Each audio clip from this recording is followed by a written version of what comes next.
Good morning and welcome to the Core Connection. I'm navigating a little bit of an emergency, not a horrible thing, but just as I was about to go live, I knocked over a glass of water that is all over my desk and my floor. And so I need to mop it up, and I didn't want to be any later than I am. So you get to be here with me while I navigate this unexpected turn of events.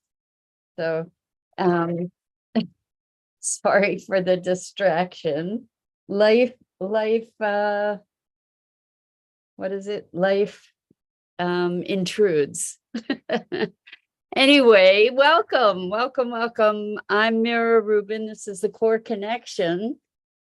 And today's topic is generating and looking at how we bring something from nothing, how we create emotions. Actually, the topic of generating came forth from my thinking about generosity because of the word generate in generosity and the feeling that we generate, the feeling of generosity that we create is something that generates more energy and that kind of expands. At least that's my experience of it. Good morning, Rosalind. Welcome. It's great to have you here with us this morning and everybody else who's joining us. And so before we get started talking about generating, let's take a minute or two to get present. So let's take a deep breath in through your nose and hold it. And imagine clean, crisp oxygen flooding your lungs, flowing into your bloodstream, nourishing all your cells, all your organs, bringing vital life energy to your body and being. And as you exhale any tension, stress, negativity, fatigue. And now let's take another deep breath in through your nose and hold it. This time, imagine brilliant, bright light lighting you up from the inside out, illuminating, electrifying, and energizing all your cells, your molecules, your electrons, creating a brilliant beam of light and energy from your heart out into the world. And as you exhale any tension, any remaining stress, negativity, fatigue. And now let's press our palms together and vigorously rub those hands together to feel the friction, the temperature, the pressure. And when you stop all that tickling and tingling that just brings the experience of life so that we can really be present in these remarkable physical forms that enable us to experience life. So welcome. Crisis averted. Thankfully, it was just water, which is awesome. And it didn't go on my computer, which is also awesome. So anyway, generating. So as I said, the topic of generating came from a thought of the word generosity. And I looked up generate, and it talks about bringing forth an experience, particularly with emotion. Good morning, Jenny. Welcome. It's great to have you here with us this morning. We're talking about generating, and that topic emerged from a thought about generosity. And I don't think that there's an accident. I mean, I don't, in the word generosity, we think of it as giving and sharing and being open-hearted. And if we you know what, I didn't look up the word generosity. I looked up generate. So let me see about generosity, because there might be some insight for us there. Isn't it amazing the words we use on a regular basis often have meanings that we weren't aware of.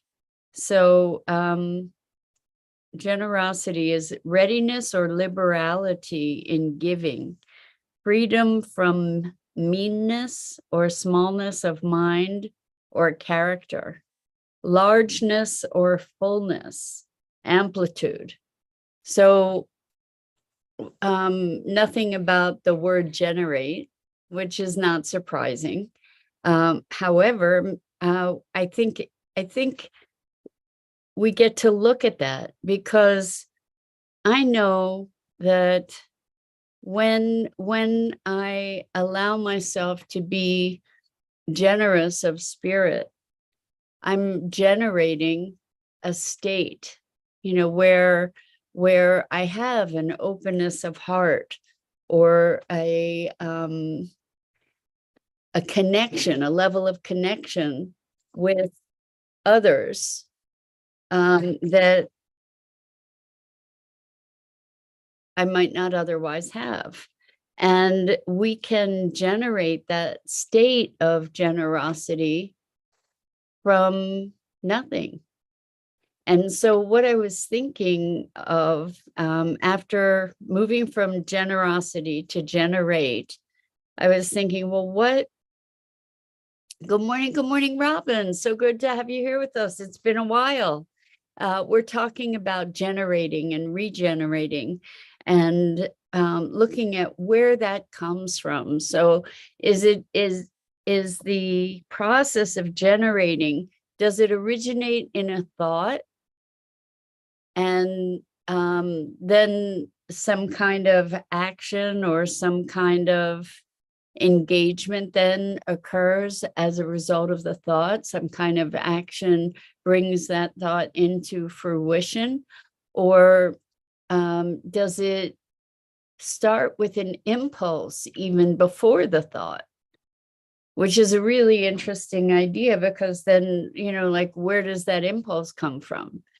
Because I do think that there are experiences that we have that are not necessarily precipitated by thought, that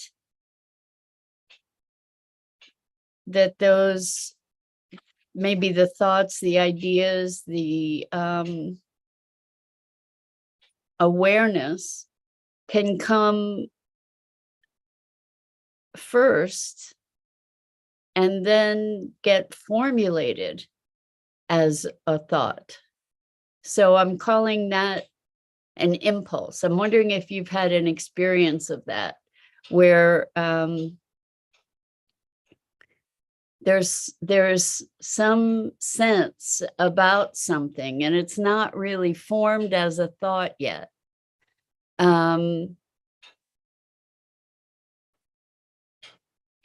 So I'm wondering, what does it look like? What's the process of bringing forward our is it our will? Is it an expression of life? What is this notion of generating that, like, where does it come from? I think it's an interesting question, because so much of our lives are driven by habit and pattern and programming, so to speak. So Jenny says, my daughter was generous enough to video call me to talk to my grandsons and showed me their new toys and stuff. It was nice. 45 minutes with them. See, Jenny, things can, I love that. Jenny says, a satisfying life. So here's the thing. I mean, the other day, you were bereft because she refused to agree, and now she agreed, and that, I think that was probably unexpected, right? And so maybe there was a shift in you that allowed her space to be how she is. I don't know, but perhaps in allowing giving yourself more love, more attention, generating that for yourself, perhaps that shifted the whole energetic field of things and freed her up to be more generous. So maybe our generating creates generosity. So Rosalind feels creating feels related to generating, causing an effect.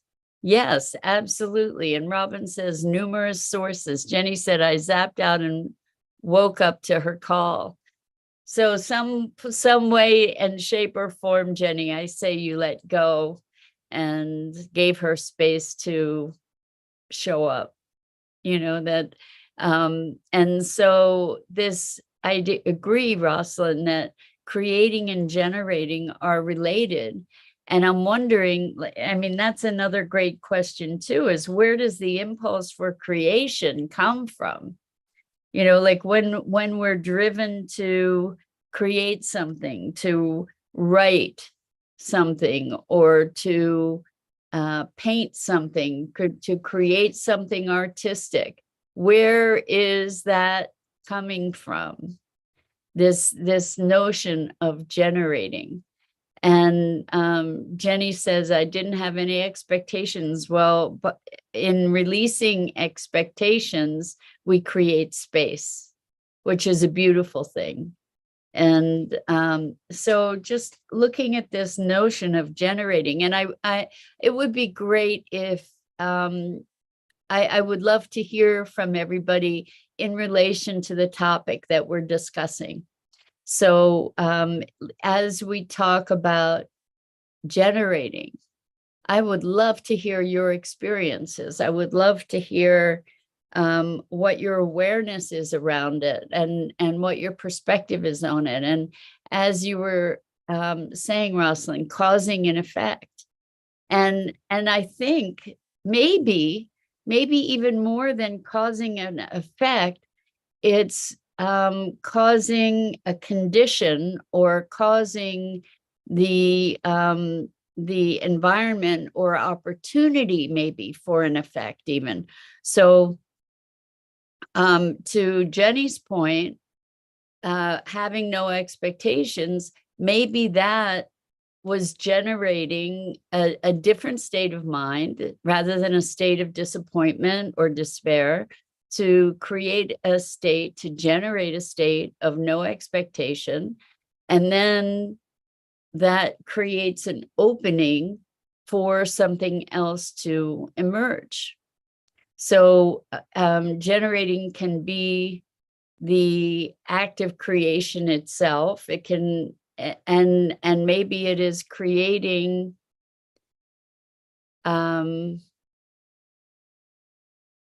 a space, a field, perhaps, because when we connect, for instance, to generosity, and as I'm saying that word generosity, I'm still hearing about generate, so generosity, what are we doing? We're generating some kind of connection, some kind of openness, giving, and causing an effect, perhaps, even just generosity of spirit.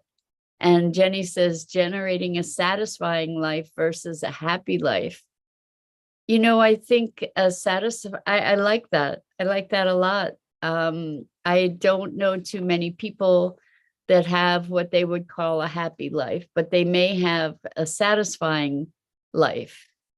And Robin says, higher self, spirit guides, angels, lords, divine will. And so maybe that's the source of some of these impulses, some of the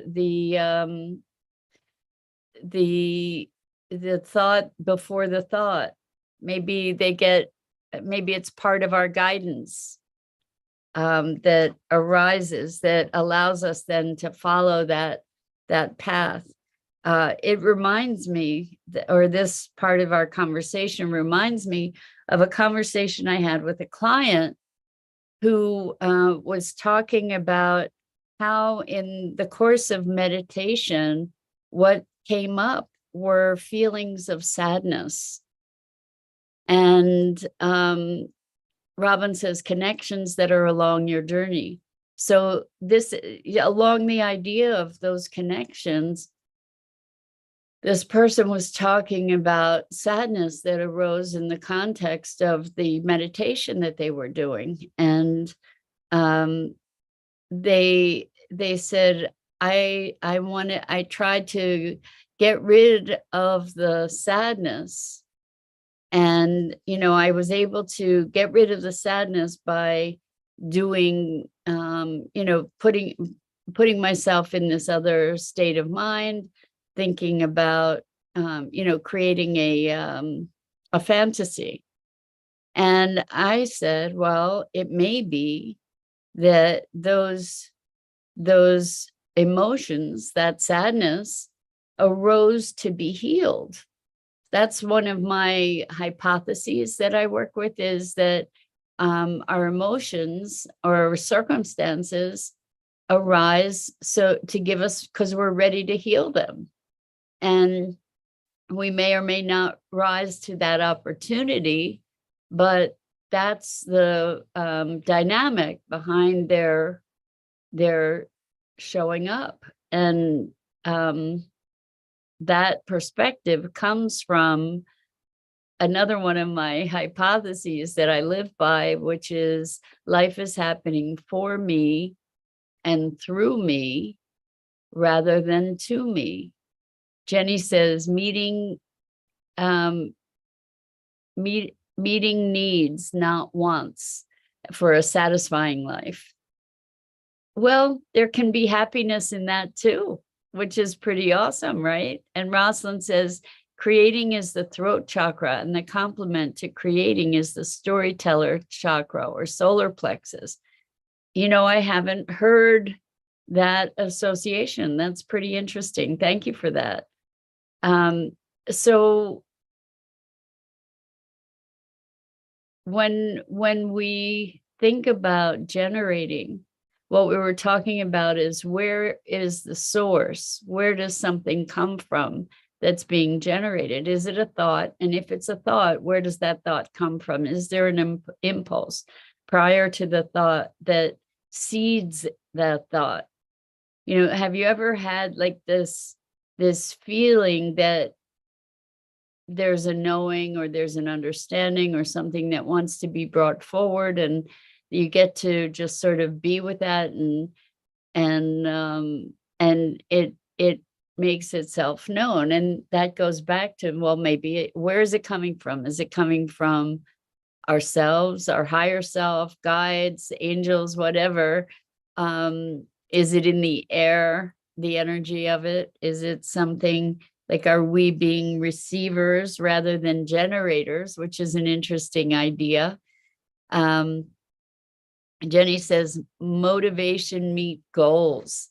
Well, so interesting. We're going to be talking, not today, but soon, because the new year's coming up. We're going to be talking about resolutions and goals. And Robin says manifestation.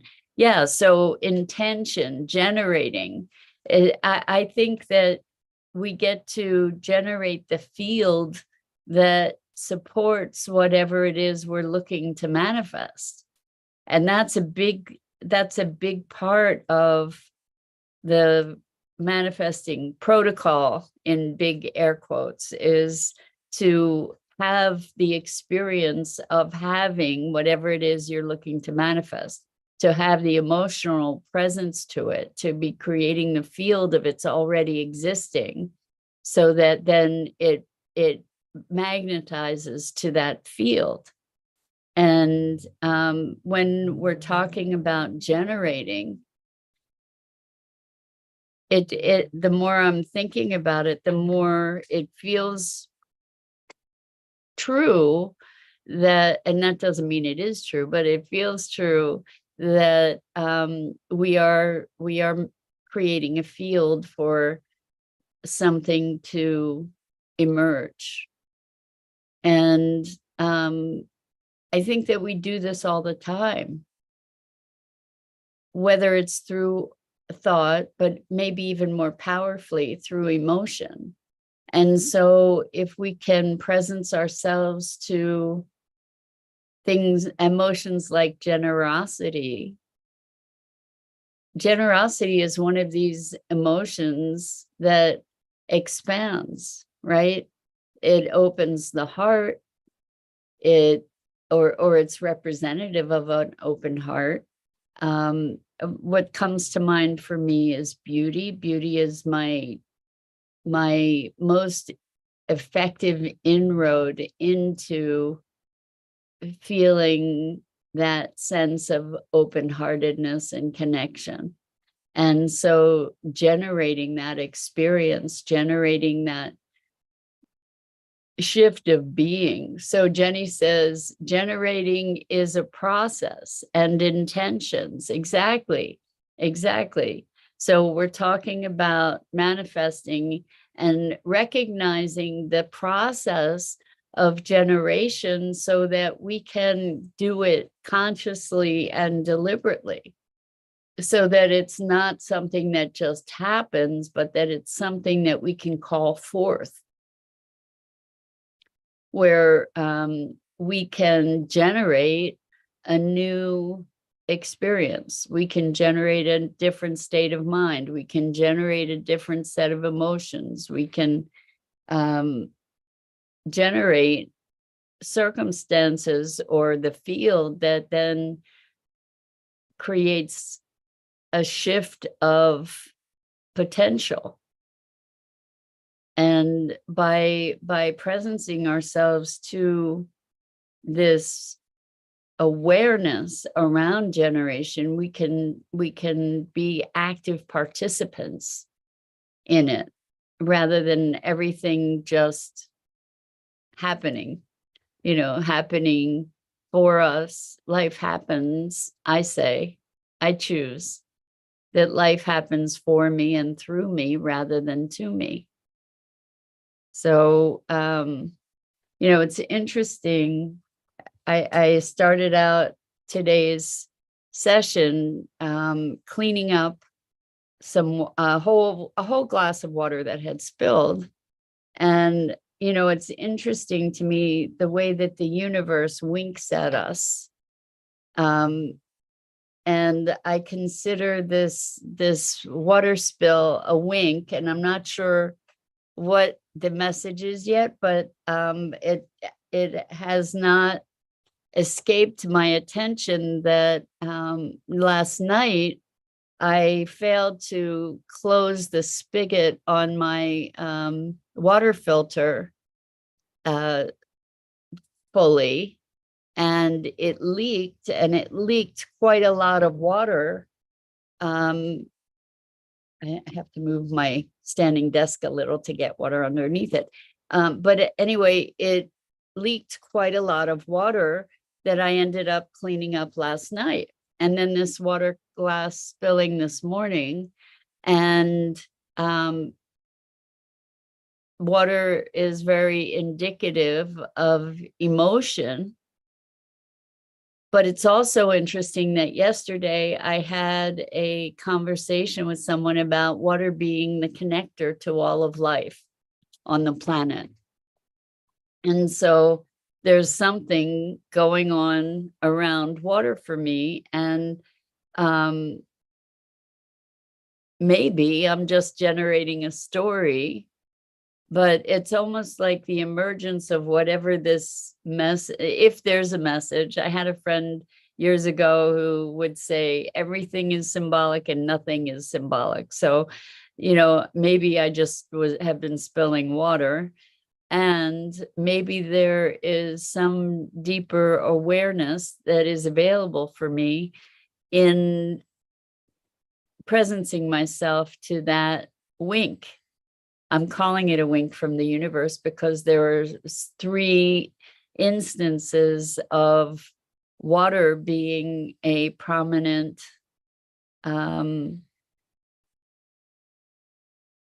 part of a prominent conversation or awareness. So Rosalind says, if creating is an intrinsic value of human beings, the energy behind it is propelled forward by the story associated that we assign to it. Yes. So one of the things I believe that humans are meaning-making machines. So we're creating meaning, we're generating meaning. And Jenny says, yes, meditation and visualization are helpful.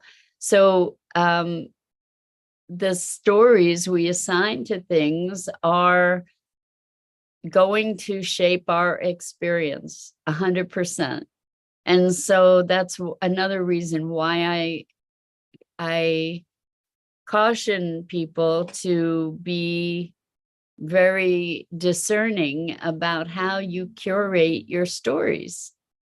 So I'm looking for a story around water that over the past couple days that is empowering. You know, a story that furthers my intention and serves my highest good, right? So I just noticed the time and I have to run. So this has been the Core Connection. I'm Mira Rubin, and I go live here each weekday morning on the Enlightened World Network Facebook page and YouTube channel at 9 a.m. Eastern. And Jenny said, I used to write good intentions on my water bottles. Well, programming water is a big thing. We can talk about that too, which I love that topic.